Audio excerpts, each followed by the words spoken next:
Letters in the Ashes. James Carlisle's earliest memories always seemed to take him back to the farm in Iowa, where the summers were blistering and the winters unforgiving. His family wasn't rich by any stretch, but they had a decency about them, a kind of stubborn optimism that only the soil could instill. His father, William, a no-nonsense man with hands like sandpaper, always told James that the land gave as much as you put into it. And though James never entirely believed it, he worked those fields with the fervor of a young man itching for something greater. It was a quiet life, punctuated by the gentle rhythm of the seasons. James dreamed of cities he'd never seen, of nights where the stars would be replaced by glowing lights and the hum of streetcars. But dreams are often distant things for boys with dirt under their nails. Then came the day the radio buzzed with the news of war. It was December, and the smell of frost clung to the windows of the Carlisle home. Pearl Harbor had been attacked. The shock in his mother's eyes was enough to make him realize that the world outside their farm had just become a lot closer. When James enlisted in early '42, it wasn't with the chest-thumping bravado of a patriot, but rather the quiet determination of someone who knew he couldn't stand idly by. His younger brother, Tommy, barely 12, had cried when James packed his things. Tommy looked at him as if he were going to war against the entire world itself. James had knelt down and ruffled his hair, promising to come back before Tommy could even grow a proper beard. Basic training felt like a fever dream. Drill sergeants barked orders, their voices drowning out the groans of exhausted recruits. James, lean but wiry, surprised himself with how quickly he adapted. He learned to shoot, crawl, and survive in ways he never imagined. But more importantly, he met the men who would become his brothers in arms. There was Ricky from New Jersey, whose laughter could fill a room, Henry from Kentucky, with a drawl slower than molasses and a penchant for playing the harmonica, and Frank, a wiry, sharp-eyed kid from Chicago who swore he'd get back to his girl before Christmas. They were boys pretending to be men, and the camaraderie came easy. They shared jokes, stories, and cigarettes under the stars, their laughter masking the dread that none of them dared to voice. James was shipped out to Europe in late '43. The ship's deck smelled of salt and sweat, and the horizon seemed endless. As they approached the shores of England, James felt a knot in his stomach. The reality of war was no longer an abstract concept. It was here, and it was hungry. Their days in England were a blur of drills and preparations. The locals, wary at first, soon warmed to the soldiers. James found himself in a quaint village pub one night, nursing a pint of ale and listening to an old man recount tales of the Great War. The man's hands trembled as he spoke of trenches, of gas attacks, of comrades lost. It wasn't until much later that James realized the man hadn't been speaking for the benefit of the young soldiers, but as a way to exorcise his own ghosts. When D-Day came, James felt as if the world had shifted on its axis. The chaos of the landing was unlike anything he had imagined. The roar of artillery, the screams of the wounded, the spray of seawater mixed with blood. It was a cacophony of destruction that would haunt him for the rest of his days. The beachhead was chaos. Men screamed orders, their voices lost in the deafening thunder of machine guns. James ran as fast as his legs could carry him, his rifle clutched tightly. The sand beneath him was slick with water and blood. He dove behind a jagged piece of steel that had once been part of a landing craft, his chest heaving. To his left, Ricky shouted something unintelligible, his face pale as he fired toward the cliffs. The hours that followed were a blur of movement, sound, and terror. The Germans rained down fire from their fortified positions, their bullets tearing through men as if they were paper. By the time James made it to cover near a shattered concrete bunker, he had lost sight of Ricky, Henry, and Frank. His hands were trembling, and his ears were ringing, but he pressed forward. There was no other choice. Later, when the beach fell quiet, James realized just how many hadn't made it. The bodies of the fallen littered the shore, their faces frozen in expressions of pain or shock. He found Ricky near the water's edge, his laughter silenced forever. Henry's harmonica was clutched in his lifeless hand, its once cheerful melodies now haunting. James collapsed beside them, his body racked with silent sobs. The war wasn't noble or glorious. It was cruel and unforgiving. The months that followed were grueling. James and what remained of his unit pushed through the French countryside, engaging in skirmishes that left him questioning his own humanity. He had killed men, seen the life drain from their eyes, and felt nothing but numbness. The camaraderie that had once been his solace was now a distant memory. The men who replaced Ricky, Henry, and Frank were strangers, their faces blurring together in James's mind. One night, as they bivouacked in a forest outside a small village, James found himself staring at the stars. The sky was impossibly clear, and for a moment, he felt like the boy who used to dream of city lights and streetcars. But the stars offered no comfort, only a reminder of how small and insignificant they all were. His thoughts drifted to Tommy, to his parents, to the farm in Iowa. Did the fields still smell of earth and rain? Did his mother still hum old folk tunes while she worked? It was during one of these quiet moments that James was hit. A sniper's bullet tore through his side during an early morning ambush. He fell hard, the pain searing as he tried to crawl to safety. The world around him became a cacophony of gunfire and shouts, but all James could focus on was the warmth of his own blood pooling beneath him. He managed to drag himself into a shallow ditch, his vision swimming. The fight raged on without him. The hours passed like a haze. James lay in the ditch, the earth cold and unforgiving beneath him. His breaths came shallow, his fingers trembling as he pressed against the wound in his side. The blood had slowed, crusting over his hand, but the pain was unbearable. Above him, the sky shifted from the gray of dawn to the fiery oranges and reds of sunset. The battle had moved on, the once deafening sounds of war now replaced by an eerie stillness. He was alone. The memories came in fragments, blurred by fever and pain. He thought of the day he left for basic training, how Tommy had cried at the train station. "You'll come back," Tommy had said, clutching his older brother as if letting go would mean losing him forever. James had laughed, ruffling Tommy's hair and promising to be home by Christmas. That had been almost 3 Christmases ago. He thought of home, of the way the sunlight streamed through the kitchen window on summer mornings, casting golden patches on the worn wooden floor. He thought of his mother, humming her songs, the smell of fresh bread in the air. He thought of the farm, of the lazy afternoons spent lying in the tall grass, watching the clouds drift by. The memories felt like another lifetime, like they belonged to someone else entirely. Night fell, and the cold seeped into his bones. The stars above seemed closer now, their light harsh against the inky blackness. James tried to move, to crawl towards some unseen sanctuary, but his body refused to obey. He was weak, his strength sapped by the blood loss and the relentless ache in his side. His thoughts grew disjointed, flickering between the past and the present. He remembered the first time he'd seen death up close. It had been in North Africa, during a skirmish outside a dusty village. A young soldier from Kentucky, barely 18, had been hit by shrapnel. James had tried to help him, pressing his hands against the boy's stomach to stem the flow of blood. But there had been too much blood, and the boy had died, his eyes wide with fear. James had stared at his own hands, slick and red, and realized he'd never be able to wash the stain away. Now, lying in the ditch, James wondered if he'd meet the same fate.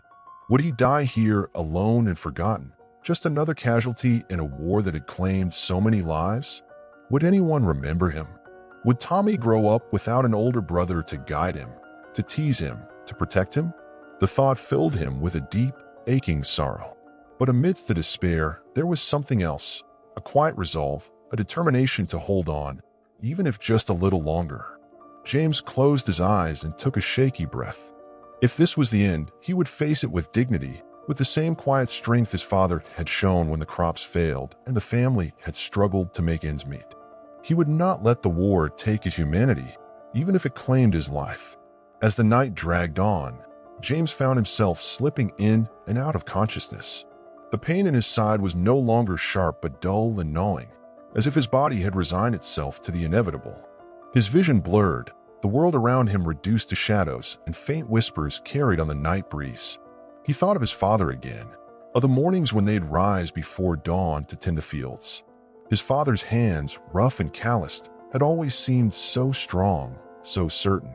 "The land gives and the land takes," his father used to say, his voice steady and low. "But it's always worth a fight." James had never truly understood those words until now. Lying there in the mud with death hovering so close, he realized how much he'd taken for granted: the land, the life it provided, and the people who shared it with him. The stars above seemed brighter now, their light almost blinding. James tried to focus on them, to let their distant beauty distract him from the cold and the pain. He wondered if Tommy was looking at the same stars back home, maybe sitting on the porch with Ma, sipping sweet tea and listening to the crickets sing. The thought brought a faint smile to his cracked lips, a small comfort in the overwhelming darkness. Suddenly, a sound broke through the silence, a faint rustling, like leaves brushing against each other in the wind. James tensed, his heart pounding weakly in his chest. Was it an animal? A scavenger come to claim him before death had its chance? Or was it something worse, an enemy soldier prowling the battlefield in search of survivors? He strained to listen, his breath shallow and uneven. The sound grew closer, heavier, until it was unmistakably the crunch of boots on dirt. James's fingers twitched toward his rifle, but it lay just out of reach, its cold metal glinting faintly in the moonlight. He closed his eyes, bracing himself for whatever came next. The footsteps stopped, and for a moment, there was nothing but silence. Then a voice, soft, hesitant, and achingly familiar. James. His eyes flew open, disbelief mingling with relief. Standing over him was Private Walker, his squad mate and closest friend. The lantern in Walker's hand cast a warm glow over his worried face, his features taut with fear and determination. "Damn it, James," Walker muttered, dropping to his knees beside him. "I thought I'd lost you." James tried to speak, but his throat was too dry, his voice too weak. Walker didn't need words to understand. He slid an arm under James's shoulders, careful not to jostle his injury. "We're getting you out of here," he said, his tone firm despite the quaver in his voice. "Just hold on a little longer." As Walker lifted him, the pain flared bright and hot, stealing what little breath James had left. But he didn't cry out. He clung to the sound of Walker's voice, to the faint hope it carried. The stars above blurred together, their light a hazy glow, as James let himself be carried away from the ditch, away from the loneliness, toward whatever came next. The walk back to the field station was long and arduous, each step for Walker a fight against exhaustion and fear. For James, the world around him began to fade in and out of focus. The rhythmic sway of being carried on Walker's shoulders blended with his own fractured thoughts. He tried to hold on, not just to life, but to the memories of what life had been before the war turned it into ash. He thought of the diner back in his hometown, where every Friday night was filled with laughter, the clinking of soda glasses, and the faint hum of a jukebox in the background. He could almost hear the sound of Ma's voice calling out from the kitchen as she scolded Tommy for not finishing his chores. The life he'd known felt so far away now, like a dream he was slowly waking from, unsure if it had ever been real. James imagined what peace could look like, not just for himself, but for everyone he had served with. What if they had never been drafted, never had to carry rifles, never had to learn what it felt like to kill or bury their comrades? He pictured them in another life. Walker, with his quick wit and endless jokes, would have been a mechanic, fixing trucks and motorcycles, his hands always smudged with grease. Private Williams, who had loved to hum old gospel songs, would have been a preacher, his voice a source of comfort instead of a desperate call across the battlefield. And James? He thought he might have stayed on the farm, worked the fields with his father, and eventually taken over the land. Maybe he'd have married Sally from down the road, the girl with a sunny smile who always stopped to chat when she walked by with her younger siblings. They'd have built a life together, quiet, steady, and unremarkable in the best possible way. But those thoughts felt like betrayal now, like treachery against the reality he was living. How could he imagine a world without war when it had swallowed him whole? He looked at Walker's determined face and wondered what price they'd all pay, even if they made it home. Would Walker ever really be able to fix trucks without remembering how to repair a tank under fire? Would Williams still sing gospel without hearing the cries of the wounded between verses? And what about James? Would the farm ever feel like home again? Or would it just be another battlefield, haunted by what could have been?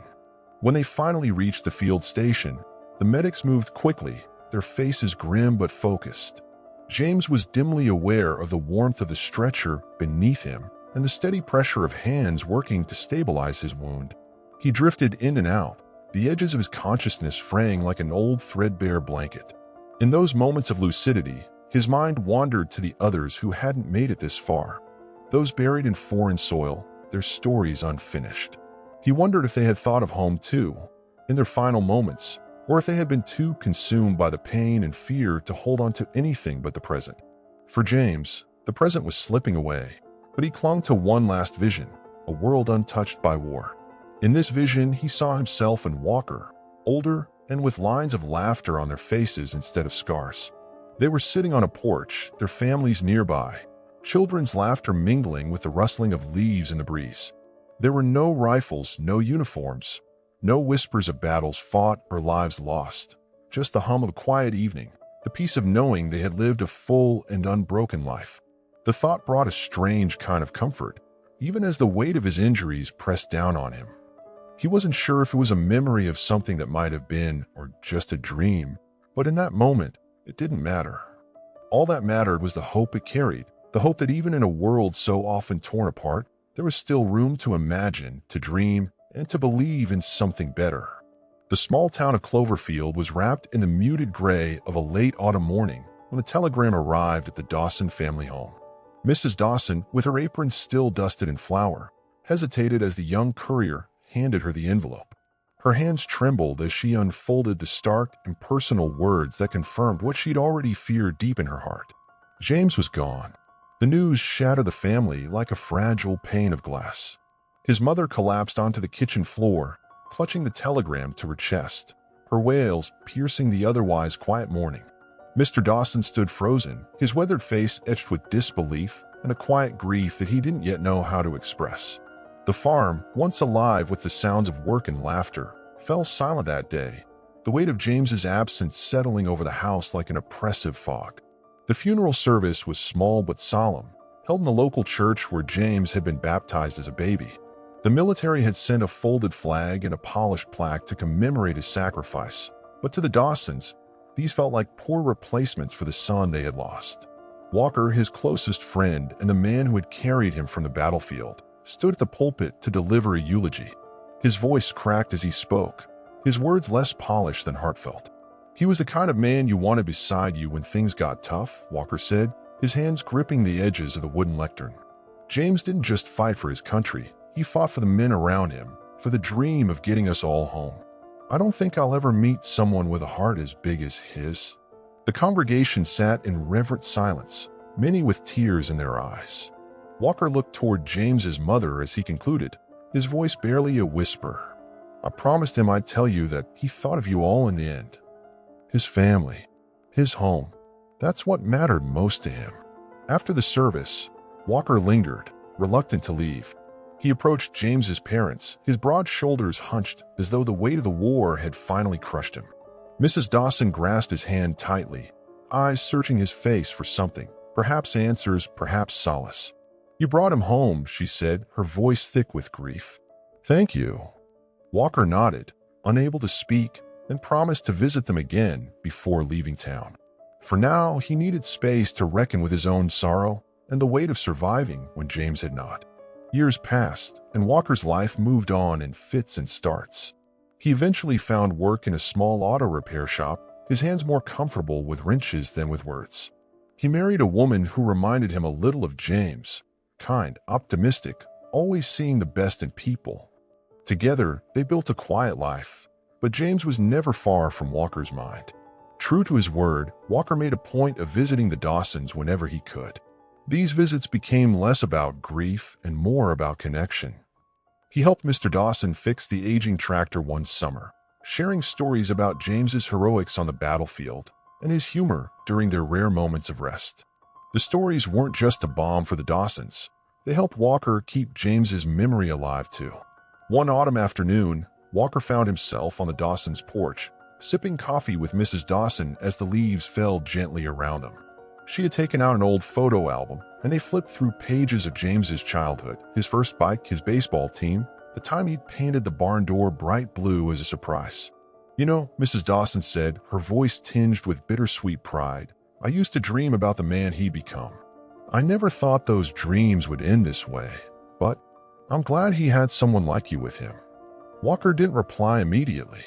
Instead, he gazed out at the horizon, where the sun dipped low and painted the fields in golden light. For the first time in years, he allowed himself to imagine what might have been. James would have been here on this porch, perhaps with a family of his own, laughing as his children chased each other through the fields.